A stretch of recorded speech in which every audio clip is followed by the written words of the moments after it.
buenas tardes. Qué gusto saludarlos este 23 de julio del 2017 de esta era cristiana. Desde New York, yo soy su anfitrión Daniel Ordóñez y estos son The Dog Files.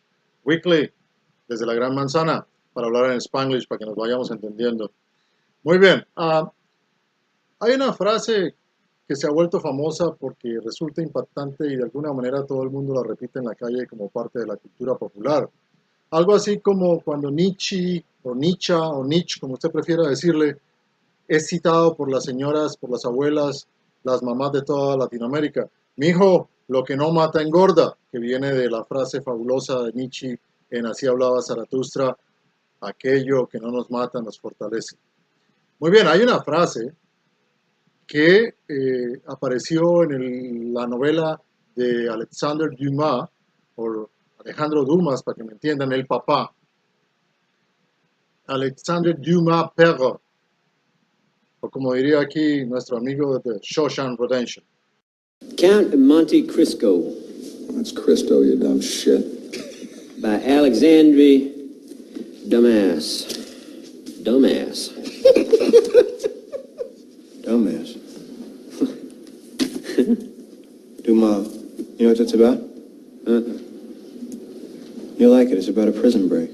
Well, we ought to find that on the educational too, oughtn't we? Dumas, como sea, lo importante es que nos entendamos, decía mi abuela, ¿no? El caso es que, como usted ya se dio cuenta, una de las novelas más famosas de Alexandre Dumas era El Conde de Montecristo y tiene otras muchas menos conocidas. Una de ellas, Los Mohicanos de París. En esa novela, Los Mohicanos de París, hay una frase que dice: cada vez que un asunto llega a mi escritorio, siempre que veo un reporte yo digo, siga la mujer, busque la mujer. Y era una referencia, si se quiere, misógina, no lo sé. Los dejo a ustedes que juzguen, especialmente a las feministas vanguardistas, a que la mayoría de las motivaciones que tienen los hombres para cometer crímenes estaban asociados con una mujer. Ahora hay una variante interesantísima, que tal vez siempre existió, pero que ahora es más clara que nunca. En todos los asuntos de la vida, siempre hay envuelto un montón de dinero. Y otro francés, compatriota de Alexander, lo dijo muy claramente. Detrás de toda gran fortuna, casi siempre hay un gran crimen. Y claro, todas estas reflexiones acerca de crímenes y dinero y cosas mal hechas nos llevan a nuestro héroe de cabecera, Donald Trump. Vamos a escuchar un reporte muy interesante que acaba de salir en The New Republic acerca de cómo la mafia rusa infiltró todas las operaciones de Donald Trump en las últimas décadas y cuáles son las evidencias que apuntan a que está seriamente comprometido en ese sentido. Aquí está. Ties to Russia, but a fascinating new piece of journalism tracks 3 decades of Russian money connected to Trump properties. Trump's Russian laundromat reads the headline in the New Republic, quote, whether Trump knew it or not, Russian mobsters and corrupt oligarchs use Trump's properties not only to launder vast sums of money from extortion, drugs, gambling, and racketeering, but even as a base of operations for their criminal activities. Without the Russian mafia, it is fair to say Donald Trump would not be president of the United States. Es sin duda alguna un cargo muy pesado, muy comprometedor. Normalmente alrededor del mundo se está dando la costumbre de que la gente cada día es más descarada. Llega a las instancias de poder en este nuevo ciclo de noticias, porque a través de toda la infamia que es la historia humana siempre ha sido lo mismo, pero en este nuevo ciclo de noticias de los últimos 2000 años, cada vez la gente está más descarada, escala al poder como se le viene en gana, pasando por encima de quien se le viene en gana, y en nuestra época contemporánea, esa época que nos ufanamos en decir en que nos hemos civilizado, era impensable que esto ocurriera, pero ocurre, porque al fin y al cabo, como dicen, ¿qué es un general desnudo? ¿Qué es un hombre o una mujer multimillonaria sin toda su plata? Ok, no miren la foto. Era solamente una referencia. Pero en serio, sin el dinero, ¿qué es la gente? ¿No? todos podemos decir y argumentar que el dinero hace a las personas. Y yo creo que lo que vemos en nuestro diario vivir nos inclina a la desesperanza, a decir que sí, que está bien obtener dinero, fama y fortuna a como dé lugar y que nada nos va a ocurrir. Sin embargo, acá está el problema. En democracias como la americana, todavía existe bastante acendrado el concepto de equilibrios y verificaciones, o como nos gusta decir, chequeos y balanceos, preferencias. Y es por esa razón que a pesar de todo, en este momento, a este presidente, a esta anomalía que tenemos en la cabeza del Ejecutivo, se le está investigando por muchas razones. La fundamental, como todos ustedes saben, es el que se haya amangualado, haya hecho colusión, como les gusta decir a muchos, con el gobierno ruso y muchos de sus oligarcas y especialmente con el mandamás, nuestro amigo Putin, representado acá por el significado verdadero de la palabra. Es para el otro lado, siempre me equivoco, es para el otro lado. Acá está, aquí está representado. Esto es lo que significa Putin. Es una bandeja de papas fritas con salsa y queso arriba. Bueno, nuestro amigo Putin,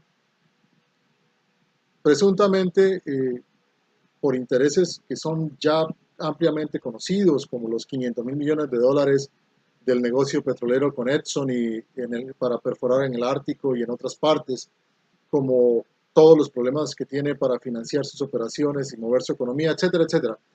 Este amigo se ha encontrado con que en los Estados Unidos todavía existe algo de democracia, no mucha, pero existe algo de democracia y que cuando encontramos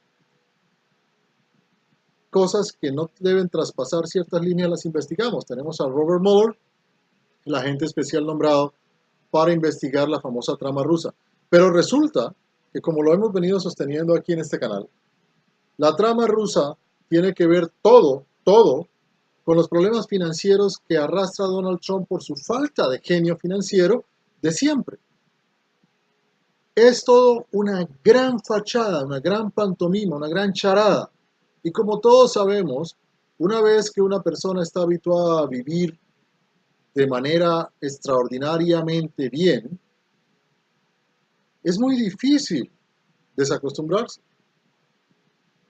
Donald Trump ha vivido su vida en lo que conocen los argentinos como el pedaleo, tumbar a uno para pagarle a otro. Esa es su vida. Lo mismo aprendió, y por eso se llevan también, su yerno Jared Kushner.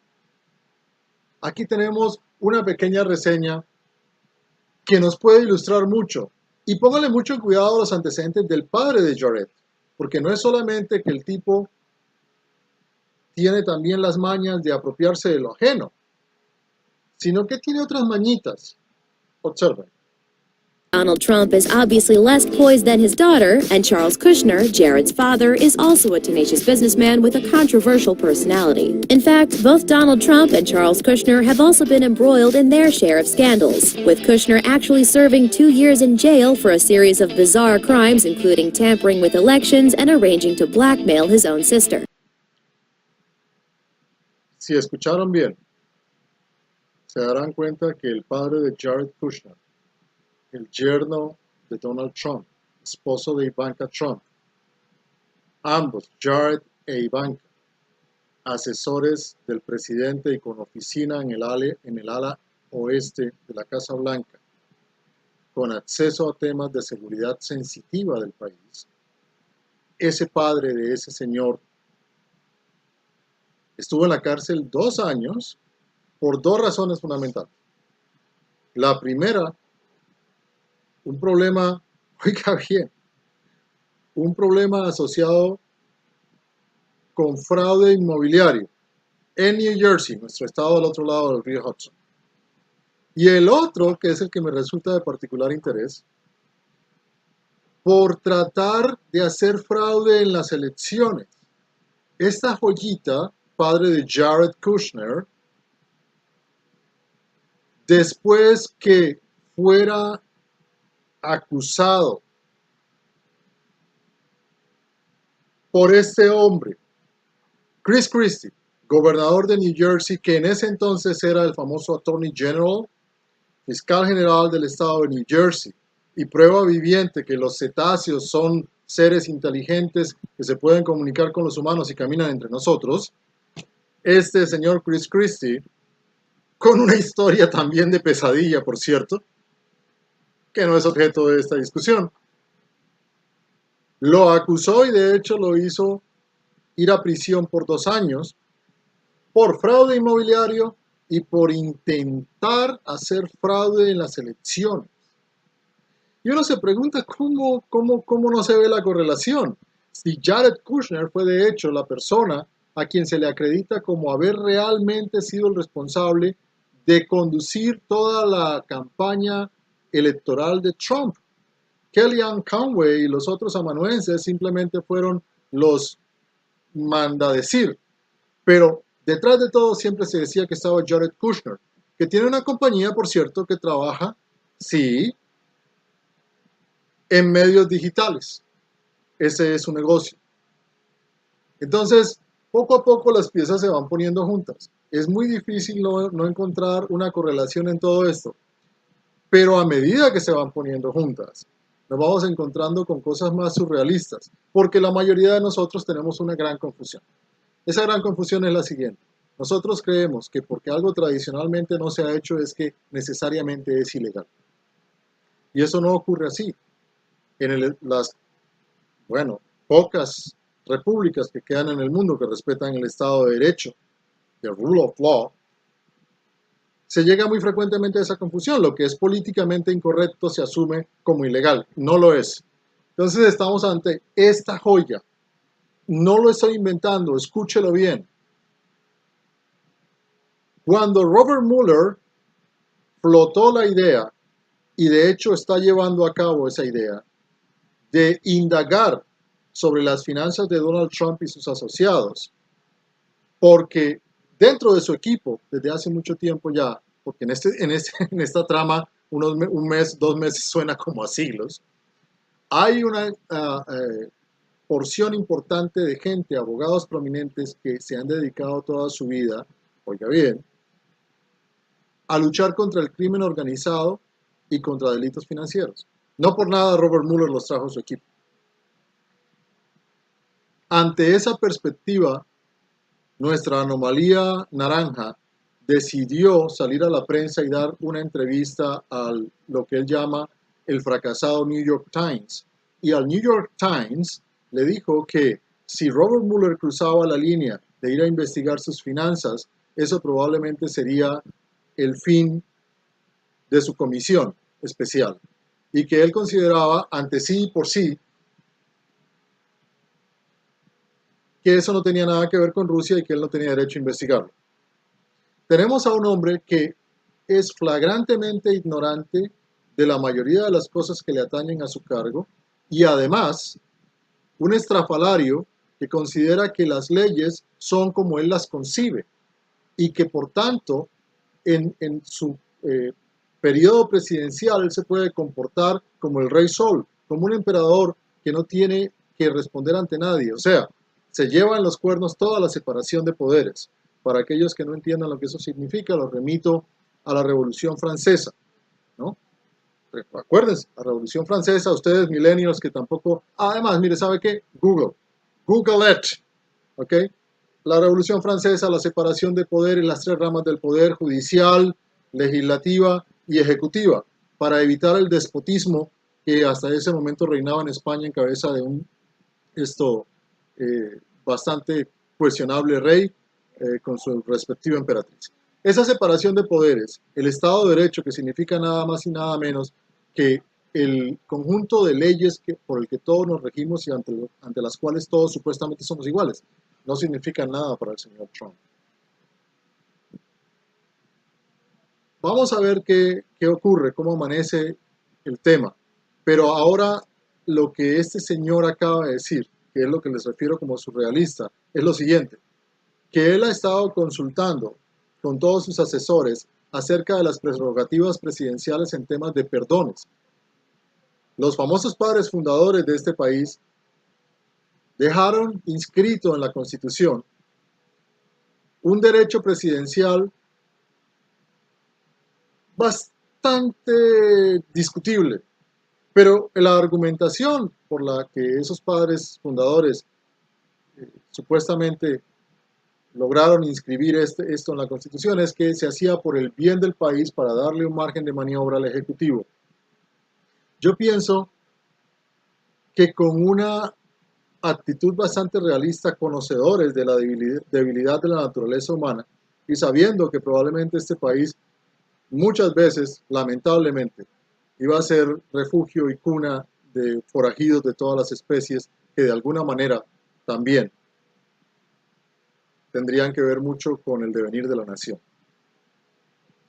Donald Trump ha dejado salir a la opinión pública que, como él lo afirma, todos están de acuerdo. Dice él que sus poderes de perdón presidencial son absolutos e ilimitados, que él podría perdonar absolutamente a todas las personas de su círculo íntimo y, aquí está, asimismo, el tipo está flotando la idea que él se puede perdonar a sí mismo tan pronto como se enteró que Robert Mueller está investigando sus finanzas. Aquí viene la pregunta. ¿De qué se tendría que perdonar si él mismo argumenta que el único pecado que han cometido es todas las filtraciones que se han dado a la prensa y que él no ha hecho absolutamente nada indecoroso? ¿Por qué tendría él que empezar a pensar en cómo perdonarse o cómo sacar a toda esta gente que tanto le duele, sus hijos en particular, de este embrollo? Bueno, ya lo sabremos, aunque lo intuimos, no lo podemos afirmar con certeza, pero lo intuimos y aquí siempre hemos dicho, cada capítulo lo repetimos, follow the money, siga el dinero, Robert Mueller, ese es el camino, y ahí va a encontrar usted todas las explicaciones y toda la correlación, no hay otra, no hay misterios gigantes acá. Muy bien, pero el mundo está tan al revés, es tan increíble la decadencia en la que hemos caído. Y como que hemos entrado en una etapa donde gentes como esta, como Donald Trump, florecen en todas las latitudes. Les doy varios ejemplos. Modi en la India, un déspota, un autócrata, un hombre totalmente autoritario, acusado de la masacre de 1.600 musulmanes en su estado natal, presidente, no atiende a nadie, dice que la solución del mundo es el yoga, y por lo demás bastante ignorantongo también, presidente de la India.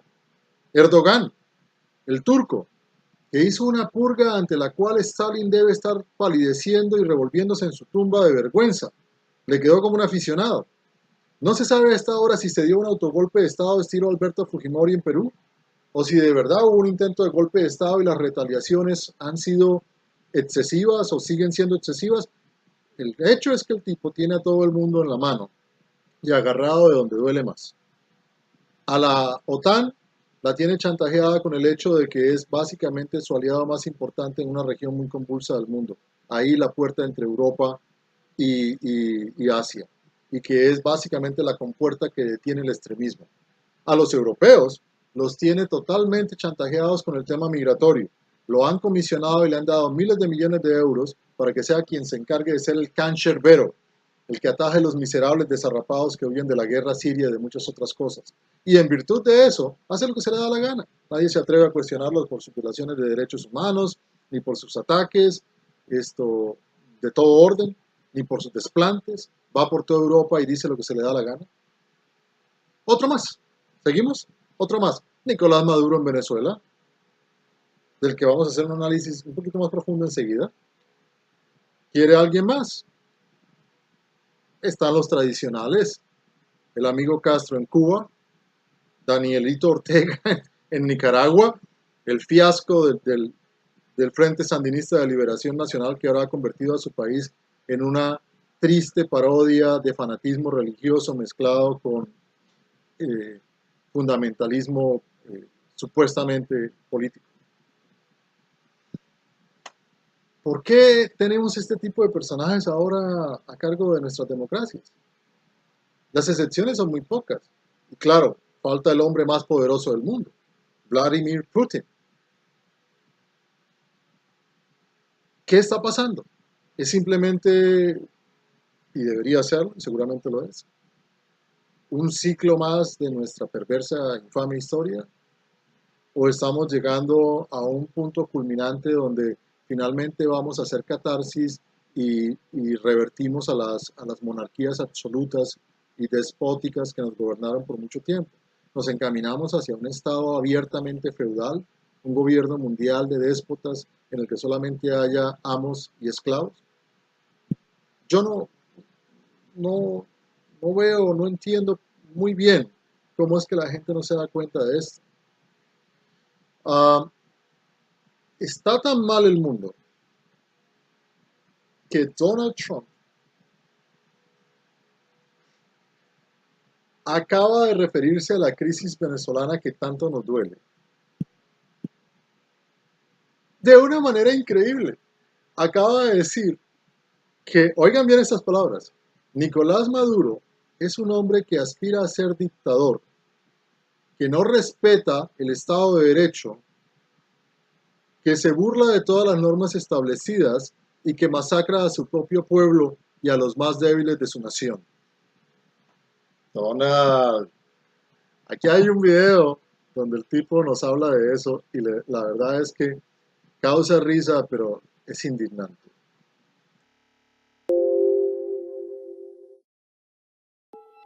President Donald Trump called Venezuelan President Nicolás Maduro a bad leader and an aspiring dictator on Monday. He also threatened to impose sanctions on Venezuela if Maduro goes ahead with his plans to rewrite the country's constitution. In a statement released on Monday, President Trump said yesterday the Venezuelan people again made clear that they stand for democracy, freedom, and rule of law. Sanctions on Venezuela would be devastating for the country's oil-dependent. Hay que ser muy cínico para ser Donald Trump. Bueno, nosotros aquí en los Estados Unidos nos hemos acostumbrado a esa actitud de nuestros gobernantes. El cinismo siempre ha campeado, especialmente la doble moral cuando se refiere a temas de derechos humanos, de derechos políticos. Aquí acogemos dictadores de todas las pelambres. Aquí refugiamos asesinos de todos los orígenes nacionales siempre y cuando sean convenientes para nuestros intereses. Como el mismo Donald Trump lo dijo alguna vez en una entrevista cuando le preguntaron sobre Putin y Bill O'Reilly le dijo, el tipo es un bandido, es un asesino. ¿Qué dijo Donald Trump? ¿Y usted qué piensa? ¿Que nosotros somos muy buenos? ¿Que nosotros no hemos hecho nada? Hay un video que lo registra. Ahora, esas son de las pocas situaciones cándidas donde Donald Trump deja salir en medio de su ignorancia y su falta de tacto cosas que no debería decir, porque claro, no convienen a los intereses de nuestro país, pero las ha dicho él y muchos otros. Decir que en Venezuela hay una dictadura de hecho es simplemente una reiteración. Es una cosa que todo el mundo reconoce, a la que abiertamente todo el mundo se ha opuesto. Y en muchas ocasiones gente que es moderada se ha tratado de inmiscuir para tratar de negociar esta situación. Pero déjenme decirle algo. El problema de nosotros hoy es fundamentalmente nuestra negación de los hechos, la resistencia a estudiar la historia y a ir a la profundidad de las cosas. Yo entiendo, no hay tiempo, la inmediatez, el WhatsApp, los emoticones, ya no nos comunicamos, ya ni siquiera hablamos idiomas, sino que emitimos sonidos guturales. Ya tenemos la costumbre casi, bueno, diría yo generalizada, de entender o de interpretar los escritos largos o los discursos largos como algo completamente innecesario. Pero hay que ir no muy lejos en la historia venezolana para darle contexto a lo que está pasando. Recuerde usted que en esta historia venezolana los lugares comunes siempre han sido dictaduras, desde Pérez Jiménez, pasando por muchos otros que se han autoproclamado a sí mismos demócratas, pero que no lo son tanto. Todas estas dictaduras fueron muy apreciadas por los venezolanos. Los venezolanos tienen un carácter militarista, les gustan los hombres fuertes, cosa que al parecer comparten con muchas otras naciones del mundo en estos instantes. Y les gustan los hombres fuertes porque no les gusta esto de la controversia, sino los resultados. Por ejemplo, Pérez Jiménez, un general que gobernó con puño de hierro en Venezuela, es muy, pero muy recordado porque supuestamente construyó un montón de infraestructura en el país y no necesitaba pedir permiso de nadie, etcétera, etcétera. Lo mismo pasó en la República Dominicana con Rafael Leonidas Trujillo y con su alcahuete, que también fue otro dictadorcillo que dejó unas secuelas terribles, nuestro amigo Joaquín Balaguer. Y sigue pasando con gobiernos como el del mulato Leonel y de su compañero mulato Danilo, que hoy por hoy se vanaglorian y realmente se regocijan en el hecho de haber cometido la infamia, la canallada, de negarle la ciudadanía a ciudadanos haitianos que tenían más de 4 o 5 generaciones de haber nacido en el país y todavía se rasgan las vestiduras cuando los dominicanos residentes en Estados Unidos se les aplican las leyes migratorias. Pero ¿de qué era que estamos hablando? Así, de la historia venezolana, de la historia venezolana. Desde que la última dictadura venezolana cayó, en una manera muy similar a lo que pasó en casi toda Latinoamérica, incluida la vecina Colombia, se implementó en Venezuela un bipartidismo. Los dos partidos principales, COPEI y Acción Democrática, se llamaban a sí mismos copellanos y adecos, y se alternaron el poder inmisericordiamente cerrando todas las puertas de participación a cualquier otra tendencia, independientemente de que sea de su gusto o no, simplemente no pluralismo. Esos dos partidos, además, se repartieron todo: la industria, el comercio, la banca y, por supuesto, toda la política. En un momento determinado, en la década de los 70s, mediados de 70s y comienzos de los 80s, el país se fue a quiebra. En ese momento se estableció que había un desfalco por el orden de los 40.000 millones de dólares, y estamos hablando de 40 años atrás, tradúzcalos a dólares de hoy, en una economía monoproductiva que solamente depende del petróleo, que tenía lo más mínimo en materia de producción agrícola como para sobrevivir, pero que fundamentalmente importaba la mayoría de las cosas. Después de ese robo perpetrado por la clase política, que era exactamente la clase empresarial, la clase banquera y la clase dirigencial, en ese robo perpetrado por un grupo que no excedía las 300, 400 familias, se vino abajo por completo la economía del país. Para quienes no conocen Venezuela, es un país fundamentalmente caribeño llanero. O sea, yo lo conozco desde San Antonio, en la frontera con Venezuela, hasta Guanare en el oriente, en el Esequibo, en el límite con Guyana. Desde Punto Fijo, en el estado Falcón, donde está la refinería más grande del mundo, hasta Puerto Ordaz, abajo en la frontera con Brasil, y lo recorrí a pie. Lo conozco. Conozco al venezolano común y corriente. Sé perfectamente que la venezolana que camina en la calle tiene muy poco que ver con las que prepara el cubano que las lleva a Miss Universo. Y sé perfectamente, porque lo vi, que los venezolanos preferían cualquier cosa a que les quitaran los subsidios que les permitían trabajar muy poco, tener un Ford LTD, que era el mejor carro que había en ese momento, vivir en una choza y tener el estéreo más grande que pudieran tener para tocar la música, con tal de poderse ir a la playa y emborracharse los fines de semana. Duele, pero es la verdad. Esa Venezuela indolente, esa de I don't give a shit, o como dicen los colombianos, de me importa un culismo, de la falta de participación ciudadana, de la falta del interés por sus propios intereses, fue la que llevó al desastre, donde se propició, donde se hirvió el caldo de cultivo del coronel Hugo Chávez. Yo tuve la oportunidad de entrevistar al presidente de las milicias bolivarianas, también de apellido Chávez, con ese, 2 veces en un programa aquí en la desaparecida 1380 AM en Nueva York. Y hablamos muchísimo, un médico muy bien formado, muy bien adoctrinado, sobre cuál era el objetivo de la revolución, hacia dónde iba y por qué iba para allá. La teoría distaba mucho de lo que pasó después. Pero hay que reconocer algo en Hugo Chávez: tenía carisma, tenía liderazgo, tenía una formación militar, y todo eso lo llevaba a tener una muy fuerte base electoral. Nunca perdió una elección.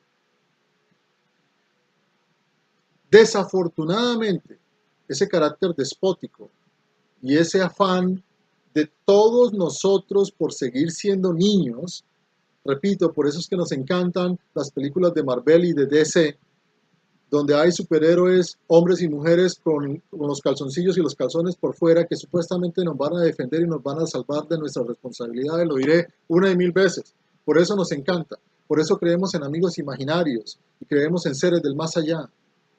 Pero a cada uno lo que es de cada uno. Los problemas humanos se ve, los resolvemos los humanos. Y en el caso de Venezuela, lo tienen que resolver los venezolanos. Cuando Hugo Chávez falleció, hacía ya un buen rato que estaba marcado el fracaso de la revolución bolivariana. Pero no por eso los millones de desarrapados y hambrientos que habitaban en el Cerro del Ávila, las favelas que rodean la capital Caracas, y los que vivían en la miseria en los llanos orientales, y los que vivían en pequeñas chozas en Punto Fijo, olvidan que por primera vez en su tiempo vital, en toda su vida, por primera vez tuvieron un poco de dignidad. Populista, insostenible, socialista, qué horror, llámela como quiera, pero por primera vez esa gente tuvo acceso a cosas que jamás soñó tener. Y cuando uno en la vida abraza la dignidad, le queda tan, pero tan impregnado su olor y su sabor, que le cuesta mucho trabajo desprenderse de él. Y esa es la explicación por la que existe una base electoral para el chavismo, no para el madurismo, ni para el diosdadismo, sino para el chavismo. Porque esta gente, a la que le habían quitado todo lo posiblemente digno a que un ser humano como mínimo puede aspirar, vio en Hugo Chávez una persona que les podía dar eso, con todas las cosas que ya hemos mencionado. Ahora, en Venezuela, la situación puede durar tanto como usted se pueda imaginar.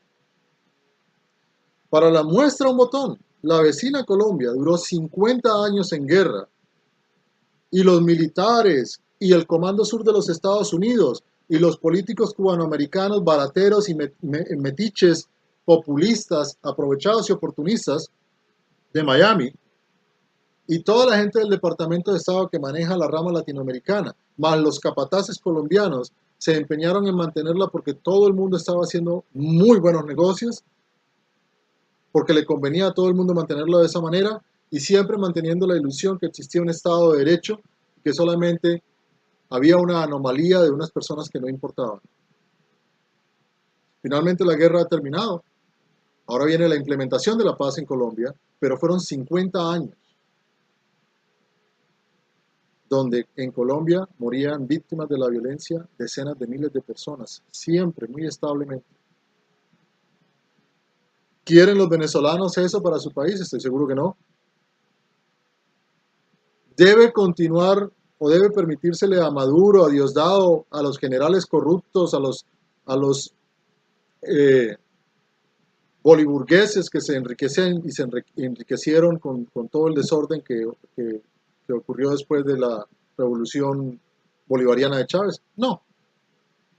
Deben volver los mismos personajes que quebraron el país y que llevaron al país a la encrucijada tan terrible en que se encuentra hoy, a ser quienes manejen los destinos del país también.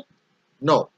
Y ahí es donde está el problema, porque esa es la alternativa que ofrecen Capriles, López y Julio Borges. Sí, es horrible tener prisioneros políticos, y aquí abogamos porque los liberen a todos ya. Es más, ese régimen, como todos los regímenes totalitarios, se hace mucho más mal manteniéndolos en prisión. Quizá por eso liberaron a Leopoldo López.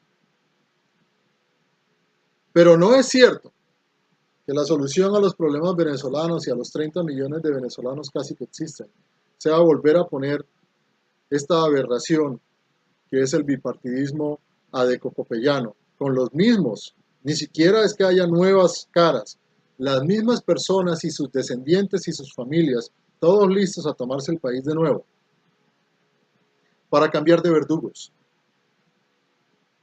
Es necesario entonces aquí que el Departamento de Estado de los Estados Unidos de América, nuestro país, tan cacareado como líder de la democracia y del mundo libre, entienda y formule de una vez por todas y ejerza su músculo para lograr una solución negociada en Venezuela que le permita a estos bandidos que están ahora, desde Maduro para abajo, pasando por el bandido mayor Diosdado Cabello, una salida sin derramamiento de sangre. Y no Donald Trump. No se va a poder el tema del embargo petrolero, porque como eres tan ignorante, Donaldcito, y no te han explicado probablemente, en el área del Golfo de México, en Luisiana en particular, y en toda la costa del Golfo, hay un montón de refinerías cuyos dueños invirtieron mucha plata para construirlas, que están dedicadas exclusivamente a refinar petróleo extrapesado que viene de la cuenca del Orinoco y de otras partes donde se extrae petróleo en Venezuela. También existe una cadena de gasolineras que se llama Citgo, que es propiedad de PDVSA, la estatal venezolana, que vende gasolina aquí en los Estados Unidos, compra el petróleo, lo refina y lo vende en todas las estaciones, para no mencionar otras que no son propiedad del Estado, que generan cerca de 50,000 empleos directos bien pagados para americanos. Por esa razón, cerca del 10% que se importa, del petróleo que se importa en los Estados Unidos viene de Venezuela y no va a dejar de fluir. Muy bien. Ahí está nuestra opinión.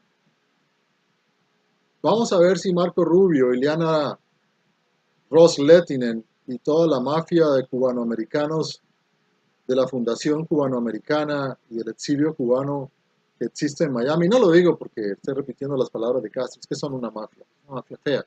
Muchos de ellos, de los originados en ese movimiento, han sido alcaldes de Miami, alcaldes de varias ciudades, y muchos de ellos han terminado en prisión. Marco Rubio nunca será presidente, nunca trascenderá ese Senado como nunca Ileana Ros-Lehtinen o los Díaz Balart llegaron a nada, porque simplemente son pusilánimes y son personas que tienen ese techo. Tienen la oportunidad ahora de tener una acción, una actitud de grandeza, de ayudar a solucionar el problema venezolano, explicándole a Trump, no a Rex Tillerson, que lo conoce muy bien, pero a Trump, cuáles serían las posibles vías de solución para eso. Y ya que estamos en Venezuela y hablando de Trump, me encontré el otro día con una pieza extraordinaria de Trevor Noah, el presentador de The Daily Show, que me fascinó. Como por si no lo saben, Trevor Noah es surafricano, es un hombre mulato, hijo de un hombre suizo blanco con una mujer negra surafricana. Trevor es todavía muy nacionalista y dudo que un día cambie. Ama su país, no lo oculta y es un decidido opositor del régimen de Jacob Zuma, el actual presidente surafricano. Hizo una pieza fabulosa que me dejó atónito, porque hablando de todos estos trogloditas despóticos, Zuma es otro. Para no mencionar a Robert Mugabe en Zimbabue, para no mencionar todos los sátrapas de Arabia Saudita, los Emiratos Árabes Unidos, los ayatolas iraníes, en fin, es un mundo de infamia. Pero para no desviarnos,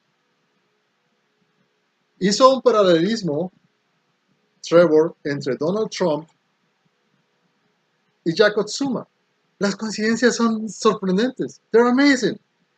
Así que, con los recuerdos y las noticias de otro personaje muy similar que hoy sigue siendo muy relevante, ya no en la maltratada Venezuela, ni en el Brasil de Temer, que es un hombre de temer,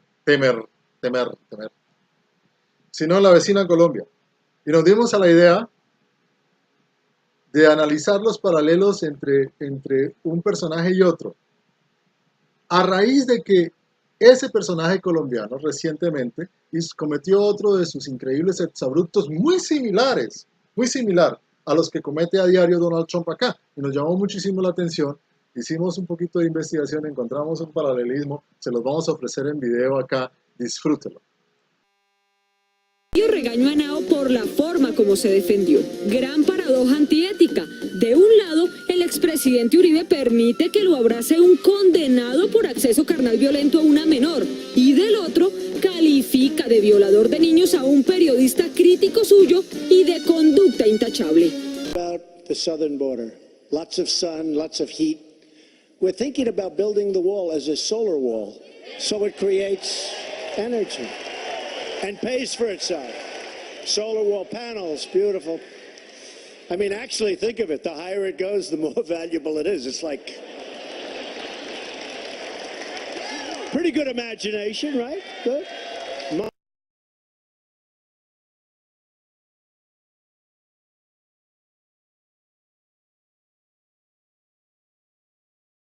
Que arriba, en el mástil, está la figura del presidente Uribe, que a veces lo veo de bronce, presidente, porque usted brilla cada vez que le da el sol y no hay bala enemiga que pueda llegar a su corazón.